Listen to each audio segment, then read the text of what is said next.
Beaucoup de personnes sont concernées par la chute des cheveux, du coup dans cette vidéo on va parler des causes mais surtout des solutions qui s'offrent à toi si jamais tu souffres de chute de cheveux. Alors pas de temps à perdre, allons-y, c'est parti. Hey, salut à toi et bienvenue dans cette nouvelle vidéo. Si tu ne me connais pas, je suis Bérangère, ingénieure chimiste spécialisée en cosmétique. Et aujourd'hui dans cette vidéo, on va voir les différences entre l'alopécie androgénétique et l'effluvium télogène, ainsi que les solutions, celles qui fonctionneront probablement et celles qui ne fonctionneront probablement pas. Je vais passer en revue les compléments alimentaires, les produits cosmétiques, les médicaments ainsi que les techniques de la médecine esthétique. Et en fin de vidéo, je vais te présenter le casque LED et laser de la marque Nuance, qui est une marque avec laquelle je travaille en tant que consultante. Donc si tu es intéressé pour avoir un casque LED et laser pour diminuer la chute des cheveux, mais aussi renforcer tes cheveux, sache que tu as actuellement le code promo casque30 qui te permet d'avoir moins 30% sur les précommandes des casques LED et laser de Nuance. Tu as deux versions, la version essentielle et la version professionnelle. Je t'explique tout ça en fin de vidéo. Mais avant de parler des solutions, il est important de connaître la différence entre alopécie androgénétique et l'effluvium télogène et notamment leurs causes. Qu'est-ce qui se passe concrètement quand on observe une chute de cheveux, puisque ces causes-là nous permettront par la suite de mieux comprendre les solutions. Alors concernant l'alopécie androgénétique, comme son nom l'indique, c'est dû à une prédisposition génétique qui va causer une réponse excessive des hormones androgènes, donc des hormones mâles, dont notamment la testostérone. En réalité, le problème ce n'est pas vraiment la testostérone, mais c'est en fait que celle-ci se transforme en dihydrotestostérone par une enzyme qu'on appelle la 5-alpha réductase. Et cette dihydrotestostérone entraîne une altération du cycle pilaire. Puisque oui, tes cheveux poussent selon un cycle. Et sur un cuir chevelu sain, plus de 85% des cheveux sont en phase anagène, qui est la phase de croissance. Alors que chez une personne souffrant d'alopécie, on observe un raccourcissement progressif de la phase anagène, donc de la phase de croissance, qui dure de moins en moins longtemps, ce qui fait que le cycle du cheveu s'emballe, il se renouvelle de plus en plus vite, ce qui nous donne des cheveux de plus en plus fins et de plus en plus courts, si courts qu'au bout d'un temps, ils n'atteignent pas une longueur suffisante pour atteindre la surface de la peau. Et c'est cette accélération du cycle capillaire qui entraîne une miniaturisation des follicules pileux, tandis que la durée de la phase télogène, qui est la phase dans laquelle le cheveu est au repos puis tombe naturellement, reste constante, voire même se prolonge chez quelqu'un ayant une chute de cheveux, jusqu'au jour où le cheveu tombe de manière définitive, le follicule pileux est mort. L'alopécie androgénétique est donc permanente et touche aussi bien les hommes que les femmes. Tandis que l'effluvium télogène est aussi dû à une perturbation du cycle pileux, mais dans la plupart des cas, cette perturbation est temporaire. L'effluvium télogène est donc une chute de cheveux occasionnelle qui arrive généralement 3 à 4 mois après un facteur déclenchant, et parmi les facteurs déclenchants, il y a par exemple les changements de saison, donc principalement à l'automne. Alors on ne sait pas exactement le pourquoi du comment, mais selon quelques chercheurs, l'effluvium télogène en automne pourrait tout simplement être dû à une exposition excessive aux UV durant les mois d'été. Parmi les autres facteurs déclenchants, tu as également la prise de médicaments, un stress important, un traumatisme important comme par exemple un deuil, un problème médical comme par exemple un problème lié à la thyroïde, une carence alimentaire, peut-être que dans ton alimentation il n'y a pas assez de protéines, de vitamines ou encore de minéraux, et pour finir tu as aussi les changements hormonaux comme par exemple chez la femme enceinte ou justement quelques mois après l'accouchement et bien évidemment à la ménopause. Dans la plupart des cas, l'effluvium télogène est temporaire, c'est-à-dire qu'on observe une chute des cheveux pendant environ 6 mois et ensuite on voit une amélioration, il y a de nouveaux cheveux qui poussent, le cycle pileux reprend tout simplement son cours et on retrouve le même volume qu'avant. Alors maintenant qu'on vient de voir les causes de la chute des cheveux, il faut bien évidemment qu'on parle des solutions. Et la première solution, c'est tout simplement de prendre rendez-vous chez un dermatologue. Puisque premièrement, on vient de le voir, il existe deux types de chute de cheveux, l'alopécie androgénétique qui est généralement progressive et l'effluvium télogène qui peut arriver brusquement. Et c'est très important de savoir exactement dans quel cas tu te trouves, puisque l'effluvium télogène est, comme on l'a vu, généralement réversible, alors que l'alopécie androgénétique, si elle n'est pas traitée, eh bien petit à petit tes follicules pileux vont mourir et elle est irréversible. Deuxièmement, c'est aussi important d'aller voir un dermatologue puisque, comme on l'a vu, plusieurs causes peuvent amener à une chute des cheveux et les solutions ne sont pas les mêmes en fonction de la cause. Donc c'est très important que tu saches réellement pourquoi tu observes une chute de cheveux, quelle en est la cause, puisque ça t'évitera de gaspiller ton argent dans des solutions qui ne fonctionneront certainement pas. Donc c'est très important de faire un bilan de santé complet. Et à la suite de ce bilan complet, s'il apparaît que tu as des carences, c'est là que la solution des compléments alimentaires peut être intéressante. Je rappelle que j'ai déjà fait une vidéo sur les compléments alimentaires de type L'Achillée ou alors Airbust, qui sont des compléments alimentaires qui consistent uniquement à mettre un cocktail de vitamines et de minéraux et à vendre le produit en mode eh bien si tu veux avoir plus de cheveux, achète nos produits. Je rappelle que ça ne fonctionne pas du tout comme ça puisque les études sont formelles. Ces types de compléments alimentaires ne fonctionnent uniquement si tu as des carences. Donc personnellement, ce que je conseille dans un premier temps, c'est de s'assurer d'avoir une bonne alimentation, une alimentation riche, variée et équilibrée pour ne pas avoir de carences. C'est super important pour la pousse de tes cheveux mais également pour la santé globale de ton corps. Maintenant, même si avec ton alimentation tu as toujours des carences, ce qui reste quand même extrêmement rare en France en tout cas, et bien dans ces cas-là, les compléments alimentaires qui contiennent des minéraux et des vitamines peuvent avoir un effet. Par contre, si tu es dans le cadre de l'effluvium télogène et que tu souhaites effectivement retrouver plus rapidement ta chevelure, ton volume, etc., dans ce cas-là, je te conseille de tester les compléments alimentaires de la marque Absology. C'est la seule marque de compléments alimentaires avec laquelle je travaille puisque je partage exactement la même vision que eux au sujet des compléments alimentaires. Ils ne se contentent absolument pas de rajouter, de faire un cocktail de vitamines et de minéraux qu'on retrouve très simplement dans l'alimentation, mais ils vont utiliser des ingrédients qui ont une efficacité scientifiquement prouvée. Par exemple, dans leurs compléments alimentaires pour les cheveux, on retrouve notamment l'ingrédient kéranate qui est un complexe breveté composé de myliacine ainsi que de lipides polaires d'origine végétale qui permettent l'encapsulation de la myliacine pour améliorer sa biodisponibilité et faciliter son passage intestinal. C'est un ingrédient qui a été étudié lors d'une étude clinique randomisée en double aveugle sous contrôle placebo pendant 12 semaines sur 60 femmes non ménopausées souffrant d'effluvium télogène et les résultats ont été intéressants au niveau de la perte des cheveux mais aussi au niveau de la santé globale du cuir chevelu et des cheveux. Bien entendu, je rappelle encore une fois que l'effluvium télogène est généralement temporaire, donc les compléments alimentaires ne sont pas nécessaires, mais tu peux tout à fait les tester si tu as envie de retrouver plus rapidement ta chevelure normale. Maintenant, dans le cadre de l'alopécie androgénétique, le traitement le plus efficace et le plus facile, que ce soit en termes de prix, en termes d'accessibilité et en termes d'utilisation, c'est minoxidil. Minoxidil, ce n'est pas un cosmétique, c'est un médicament, c'est-à-dire que derrière il y a plusieurs études qui ont dû montrer son efficacité et ces études ont été validées par les autorités compétentes. Mais du coup, tu te poses peut-être la question, comment fonctionne minoxidil?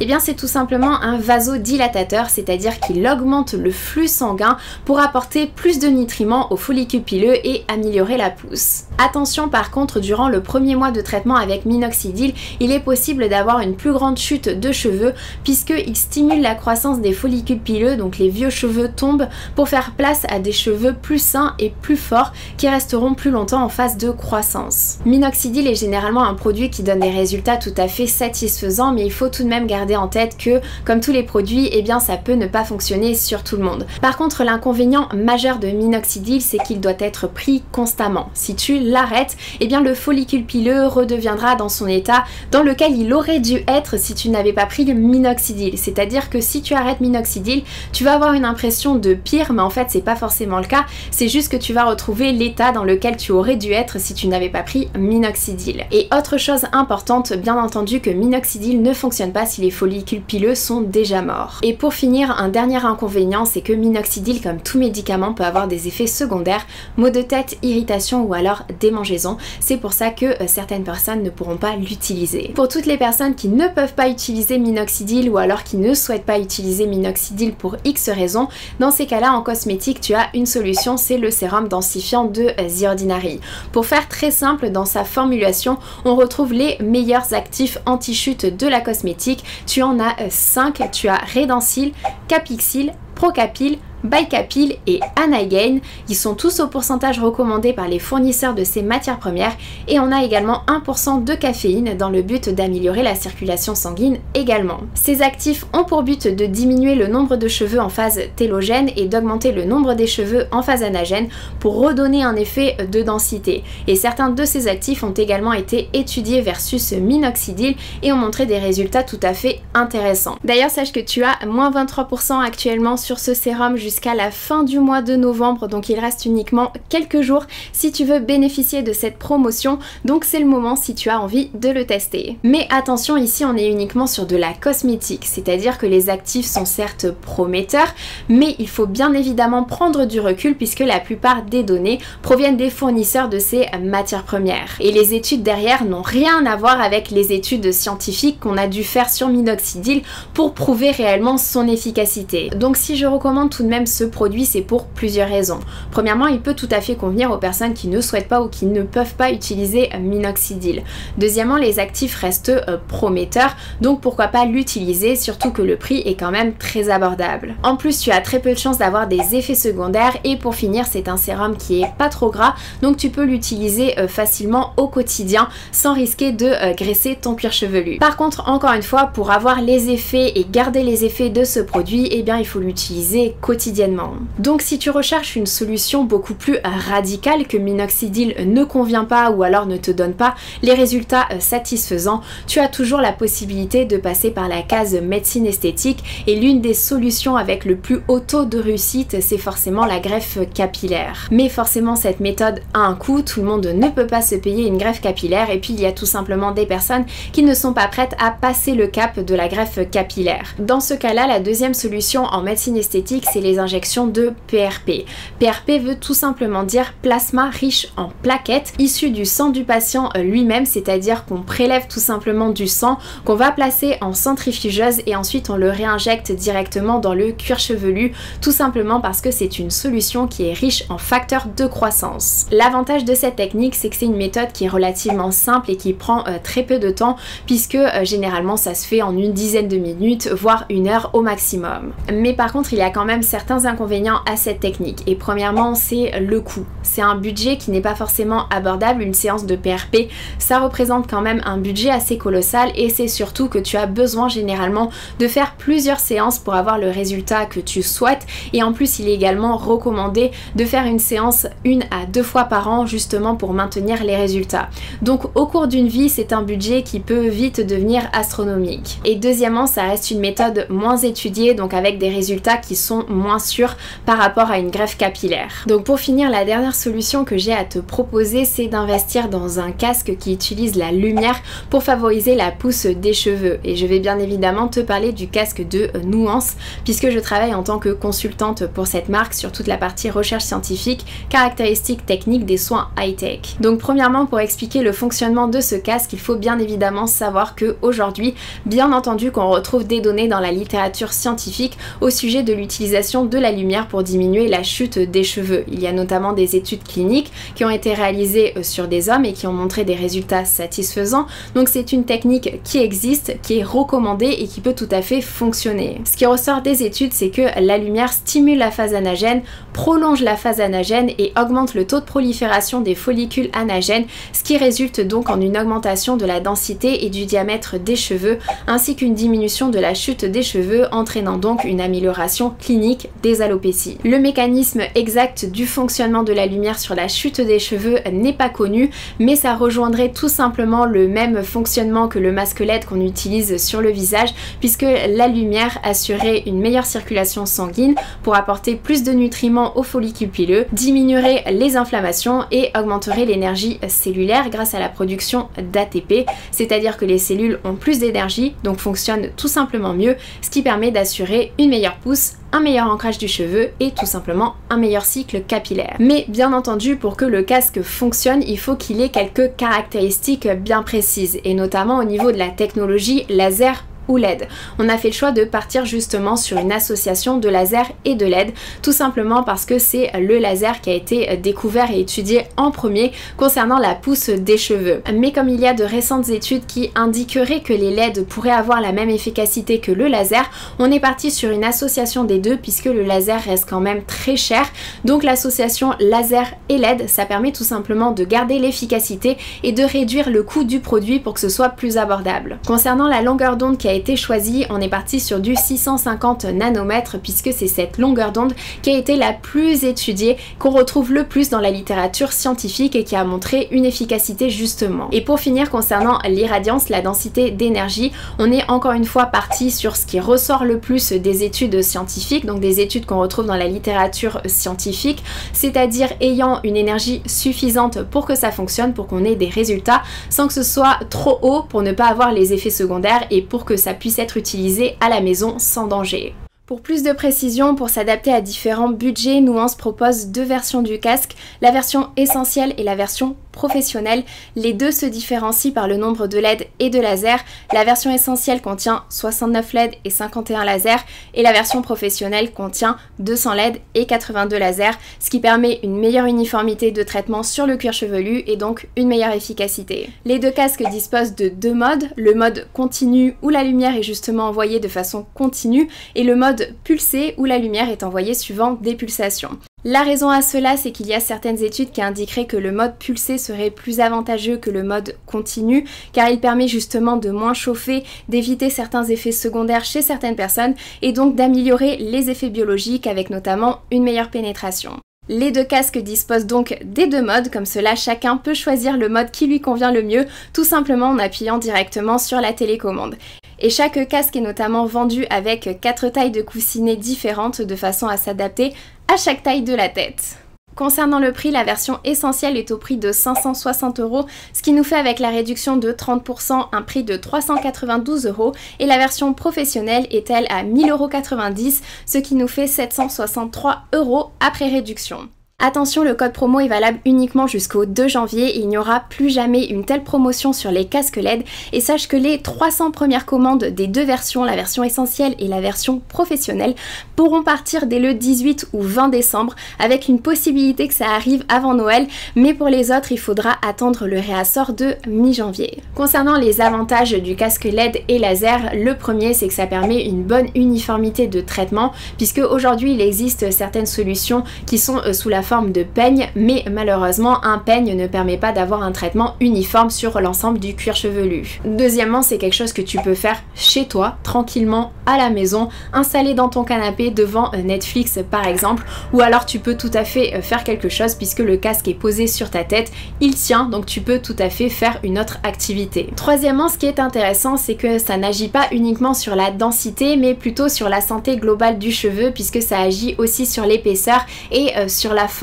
Et c'est là que ça peut être intéressant et que ça peut aussi convenir à certaines personnes qui ont les cheveux très fins par exemple. Je suis personnellement en train de le tester justement sur ce point-là puisque je ne souffre pas de chute de cheveux encore pour le moment, mais bien entendu c'est une vidéo qui demandera énormément de temps, donc plusieurs mois voire peut-être plusieurs années, donc il va falloir être patient malheureusement pour avoir mes résultats sur ce côté-là. Quatrièmement, le casque LED c'est une méthode que tu peux utiliser conjointement aux autres méthodes, c'est-à-dire que tu peux tout à fait combiner minoxidil et casque LED pour avoir une meilleure efficacité, pour avoir des effets synergiques. Et tu peux également utiliser le casque LED après une greffe capillaire pour favoriser la cicatrisation, favoriser la bonne pousse des cheveux, mais bien entendu, encore une fois, c'est à discuter avec le professionnel qui est responsable de ta greffe capillaire, mais ça vaut le coup de garder en tête également cette information. Pour finir, le casque LED doit être utilisé 3 fois par semaine pendant 25 minutes. Il est réglé justement sur 25 minutes de traitement, donc il s'éteint tout seul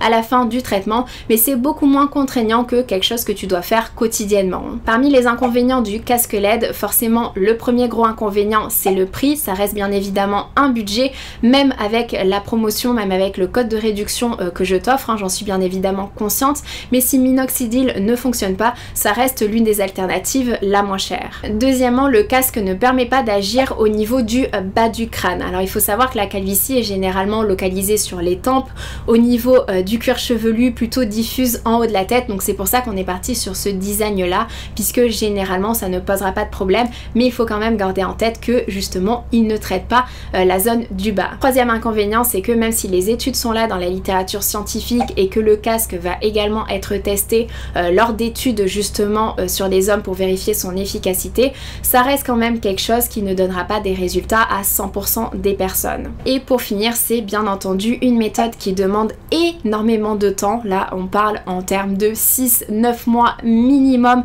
mais plutôt sur des années pour vraiment voir l'amélioration, donc il va falloir être très patient, et c'est aussi quelque chose qui peut avoir des effets secondaires comme par exemple des maux de tête. Donc en conclusion, le casque convient aux personnes qui n'ont pas envie de passer par la solution radicale qui est la greffe capillaire, ou alors qui ne peuvent pas utiliser minoxidil, ou alors qui ont envie d'utiliser les deux conjointement, puisque tu peux tout à fait utiliser minoxidil et le casque LED, comme tu peux tout à fait utiliser le sérum densifiant de The Ordinary avec le casque LED. Donc voilà l'ensemble des solutions qui s'offrent à toi si tu souffres de chute de cheveux. Donc bien entendu, faut choisir en fonction tout simplement de la chute de cheveux que tu as, mais aussi de ton budget actuel, de ce que tu es prêt à faire, si tu es prêt à utiliser quelque chose quotidiennement ou alors plutôt 3 fois par semaine, etc. Donc c'est à voir en fonction de ton budget, tes contraintes personnelles et également de la cause de ta chute des cheveux. Si tu as d'autres solutions en tête, n'hésite pas à les mettre en commentaire et peut-être que je ferai une partie 2 sur cette vidéo. En tout cas, je te souhaite une très belle journée, surtout prends soin de toi, plein de bisous, ciao!